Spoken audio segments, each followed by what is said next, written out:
Host, on camera. Hey, Marvel fans, welcome back to our channel. Today we've got something truly special for you.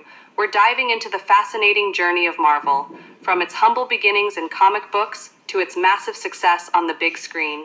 So grab your shield, suit up, and let's get started.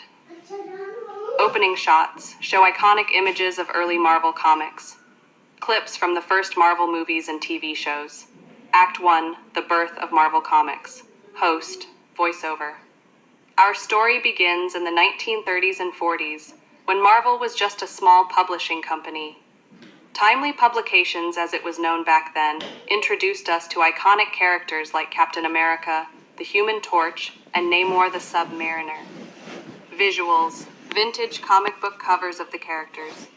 Footage, clips from early Marvel TV shows and movies. Act 2, The Silver Age and CNC. Host, on camera. The 1960s marked a turning point. Marvel Comics, under the creative genius of Stan Lee and other visionaries, entered the Silver Age of Marvel. This era gave birth to the likes of Spider-Man, tattoo designs हैं जिन्हें movie के makers ने reject कर दिया था और इसीलिए इन्हें मूवी के अंदर कभी यूज नहीं किया गया।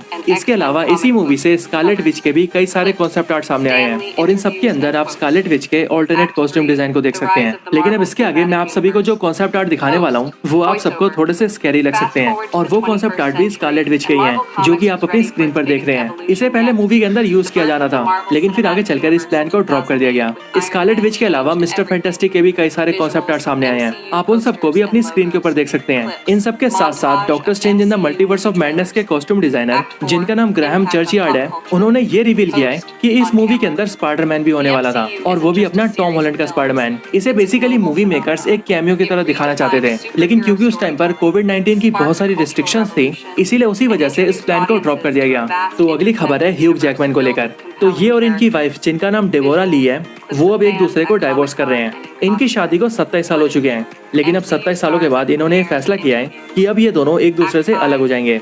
इसके आगे बात करें मिस मार्वल के बारे में तो मिस मार्वल सीरीज के डायरेक्टर जिनका नाम एडिल एल अरबी है, उन्होंने एक इंटरव्यू के अंदर ये बताया कि मार्वल स्टूडियोज मिस मार्वल के ऊपर और भी प्रोजेक्ट्स लाना चाहता है और इसीलिए अगर द मार्वल्स की मूवी अच्छी चली तो फिर उसके बाद मिस मार्वल सीरीज का सेकंड सीजन भी आ सकता है। तो आप मुझे कमेंट्स में बताओ कि आप इसका सीजन 2 देखोगे या फिर नहीं।